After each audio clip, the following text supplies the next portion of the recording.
Definitely, definitely. What's been a realization for me in this process is while the media and everyone else is discussing COVID and coronavirus, what's taking place, life is still happening, and everybody that's in the hospital is not in the hospital because of COVID-19. Right. Everybody that's dealing with loss is not dealing with loss just because of the coronavirus. So life is still going on top of everything else that has to do just with COVID-19. Recently, your mother-in-law became sick and ill. On top of everything else that's going on in this pandemic, how have you, as a man of faith, been able to cope and process with, I guess, the new normal on top of the new normal, Right. if you will?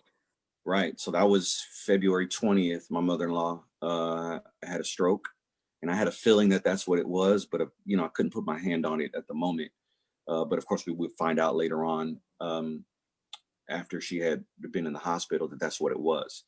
So in the beginning, it was very traumatic. You want to talk about a lot of tears, a lot of emotional pain, because the doctors, and listen, and doctors are just doing their job. They are men and women of science. They're just looking at facts, but when the doctor basically says, here are our two options.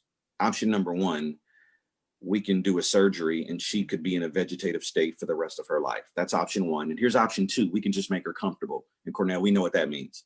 So like, those are your only two options. That hits you in the chest like a Mack truck. But of course, as a family of faith, we're like, option two is not an option. So we're not going there. So we're going to go at option one, and doc, you do everything that you have to do and we'll pick it up. Once you're done, we'll take care of the rest on the spiritual side. So like I said in the beginning, traumatic. It was brutal, having to go see her, in the hospital. My wife and my sister-in-law being super daughters.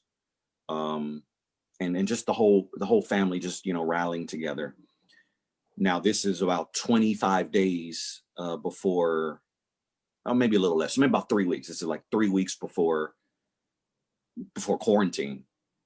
And once quarantine hit, we had to, of course, be very careful when we saw her. And then eventually it's like, okay, now you can have no visitors. So it's a little frustrating not being able to go see her, but we have been able to see her on FaceTime. And my mother-in-law is doing outstanding.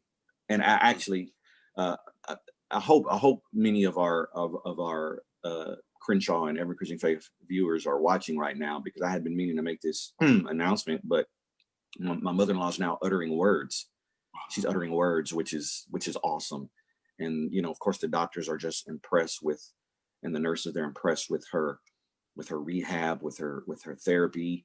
I mean, she's just progressing amazingly. So, we were fully convinced. Yeah, we were standing on the word of God. Like, we are not worried about any damage. And all it is, it's like her body has to catch up with her mind, because we know inside she's running her mouth, but her body's not responding. The trauma that hit the body, it's just taking some time. So we're just watching the time that it's taking, and it's just awesome. Every single time we get on FaceTime with her, she looks better, she's doing better, more movement. Now she's saying words, which is so exciting. So like, definitely heavy in the beginning. And then of course we just have those moments where we're like, we wish mom was here. We wish we could talk to her and like we normally talk to her, and text her like we normally text her. But, it's interesting. Like you said, life still goes on. And I in a sense, I intimate that in my book, where activity is happening in the spirit realm, whether we realize it or not. And guess what? Business as usual over there. Business as usual in the spirit realm. The devil is still acting a jack, and God's emissaries are still combating his forces in that world that we can't see. And it's affecting things in this natural realm. So it's very important for us to make sure that our words and our actions and our behaviors line up with God's word, so that we can also have an effect on, or God through us is having an effect on what's happening here and what's happening in the unseen world as well. But yeah, man, it was, the trauma has definitely lessened. But it's been an experience.